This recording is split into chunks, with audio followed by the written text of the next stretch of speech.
If you just make content that is an ad, Yeah. it will always be inauthentic bullshit. We talk a lot about sponsored content, putting media spend behind content to spread it out to more people. The temptation with that is to create ads. And the days of ads, I think, are mercifully done. I think so are the days of billboards on the F3 screaming at you. That's not what people want. They want to be asked into a conversation. Okay. They want to be invited into marketing as opposed to repelled Interrupted, by it. yes. Or interrupted, disrupted by it. Yeah. Those days of watching The Block and knowing every 12 minutes there's going to be 3 minutes of ads, humans aren't going to tolerate that for much longer.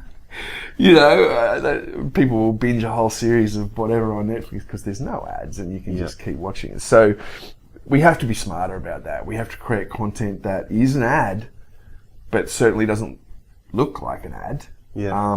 Because the stuff that looks like an ad will eventually just repel people, and it's not what people want. If we created sponsored content out of this, which you may or may not do, it's an ad. It's an ad for your business. It's an ad for me. It's an ad for our expertise. It's it's advertising. I see. But it doesn't look like a JB Hi-Fi ad that's screaming, at someone or whatever. Not JB Hi-Fi necessarily. Yeah, I know what you mean. And, you don't have to be talking about your product or service, is the thing. No. And that is especially important when you're reaching out to people for the first time. They don't want to be sold to. No. They want to have some value given to them.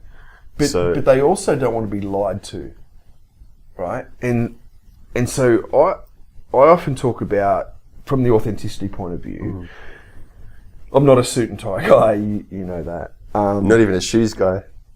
I'm not even a shoes guy. Is that that's out of the camera range, right? But I'm not a shoes guy. But if I came to do this with you and I was suited up, and this was the first time anybody saw me, or had any kind of, interaction with me, then that's a lie. Yeah. And that is as much offline as online. If someone, and this is why you should make your own videos, because if I make a video, if my 19-year-old nephew, I make him make a video because he's young and hip, and then someone comes into my shop and they find me, and they're like, "Oh, hang on," Just like if somebody makes a video and it's not authentically of themselves, so they wear a suit and tie and they never swear and whatever, and then you meet them in real life at a networking thing or a party or in their business and they swear like a sailor and they wear a t-shirt, you're like, well, that's not right.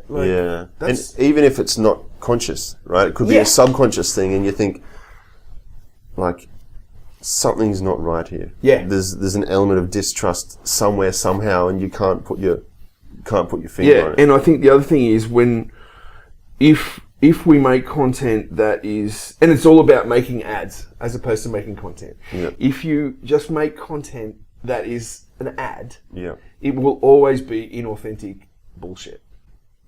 But if you create content and then think, I might put some ad spend behind that, it's still an ad. But it will never look like an ad. It will always be authentically real and you, and that's what you want.